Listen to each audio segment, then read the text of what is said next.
অন্নপূর্ণা ভাণ্ডারের টাকা পাওয়ার জন্য বার্ষিক আয় কত টাকা থাকা প্রয়োজন এবং জিএসটি বা কর যদি দেন তাহলে আপনারা কি সেই টাকা পাবেন কি পাবেন না তা নিয়ে আজকে বিস্তারিত আলোচনা করব।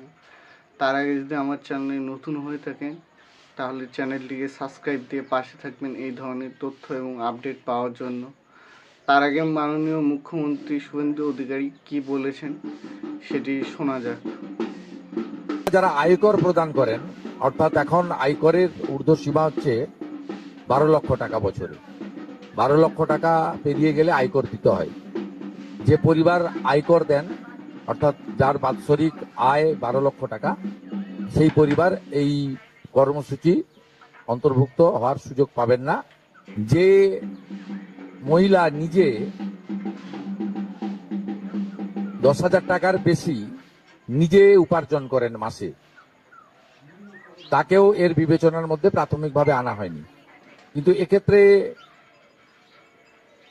যারা ক্যাজুয়াল কন্ট্রাকচুয়াল, মানে বাড়ির পুরুষ মানুষরা, তাদের বাড়ির পরিবারের স্ত্রী বা অন্যরা বিবেচিত হবেন। যদি কোনো মহিলা, এটা একটি নারী অর্থনৈতিক সশক্তিকরণের স্কিম, সেক্ষেত্রে যিনি সরাসরি নিজে 10,000 টাকার বেশি উপার্জন করেন তাকে বিবেচনা করা হবে না। তিনি মূলত বোঝাতে চেয়েছেন বছরে যারা 12 লাখ টাকা পর্যন্ত ইনকাম করেন তারা সকলেই এলিজিবল হবেন এই অন্নপূর্ণা ভাণ্ডারের জন্য। কিন্তু 12 লাখ টাকার উপর যদি যায় তাহলে জিএসটি দিতে হয়, সেক্ষেত্রে আপনি এলিজিবল হবেন না। কারণ সরকার একটি নির্দিষ্ট নিয়ম রয়েছে, সেই নিয়ম অনুযায়ী যদি আপনি 12 লাখ টাকার বেশি ইনকাম করেন তাহলে আপনাকে জিএসটি বা কর দিতে হবে। সেই জন্য 12 লাখ টাকার নিচে যদি আপনি ফর্মে অ্যাপ্লাই করেন, ফর্ম ফিল আপ করার সময় বা 1.5 লাখ 2 লাখ বা 3-4 লাখ দিয়ে অ্যাপ্লাই করেন তাহলে আপনার ফর্মটি অ্যাপ্রুভ করে দেওয়া হবে। এছাড়াও যিনি অন্নপূর্ণার ভাণ্ডারের টাকা পাবেন তিনি কি নিজে ইনকাম করলে টাকা পাবেন অন্নপূর্ণার ভাণ্ডারের? হ্যাঁ, সেক্ষেত্রেও টাকা পাবেন যদি তিনি মাসিক আয় 10,000 টাকার কম হয়। 10,000 টাকার উপর যদি একটা ইনকাম করেন সেই মহিলা, সেটি যে কোনো সরকারি চাকরি বা বেসরকারি চাকরি থেকে, সেক্ষেত্রে সেই মহিলা প্রার্থীকে কোনো টাকা দেওয়া হবে না। মুখ্যমন্ত্রী স্পষ্টভাবে বলেছেন যে একজন মহিলাকে নিম্ন 10,000 টাকার নিচে ইনকাম করতে হবে, তার উপর যদি তিনি ইনকাম করেন তাহলে তেনাকে অন্নপূর্ণা ভাণ্ডার বা যোজনার টাকা দেওয়া হবে না।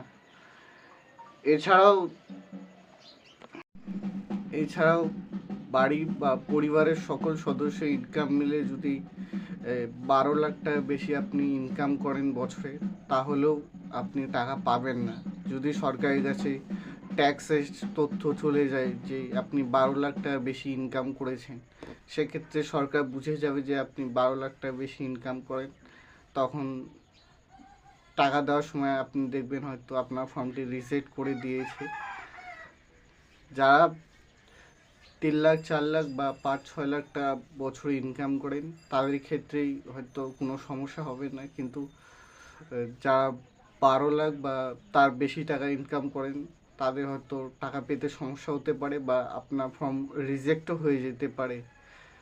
কিন্তু বর্তমানে শোনা যাচ্ছে বেশিরভাগ ফর্ম অ্যাপ্রুভ করে দেওয়া হচ্ছে। হয়তো যাদের এসআইআর নাম বাদ চলে গেছে তাদেরই শুধু নাম বাদ চলে যাচ্ছে। এছাড়াও যারা সরকারি কোনো চাকরি করেন, যার মাসিক বেতন 10,000 টাকার বেশি, তাদের ফর্মগুলো রিজেক্ট করে দেওয়া হয়েছে। আপনার ফর্ম রিজেক্ট করে দেওয়া হয়েছে কি না সেক্ষেত্রে দেখার জন্য আপনারা কী করবেন, বিডিও অফিসে গিয়ে আপনার ভোটার কার্ড, আধার কার্ড বা আপনার যে ফর্ম অ্যাপ্লিকেশন ফর্মটি রয়েছে সেটা নিয়ে বিডিও অফিসকে দেখাতে পারেন। তারা খুব সহজেই সেখানে অপারেটর আইডি থেকে লগ ইন করে আপনাদের দেখিয়ে দিতে পারে যে আপনার ফর্মটি অ্যাপ্রুভ করা হয়েছে কি না, বা রিজেক্ট করা হলেও কী কারণে রিজেক্ট করা হয়েছে সেটাও তেনারা বলে দিতে পারেন। তো আজকের ভিডিও এইটুকুই। যদি ভালো লাগে তাহলে একটু শেয়ার এবং লাইক দিয়ে পাশে থাকবেন।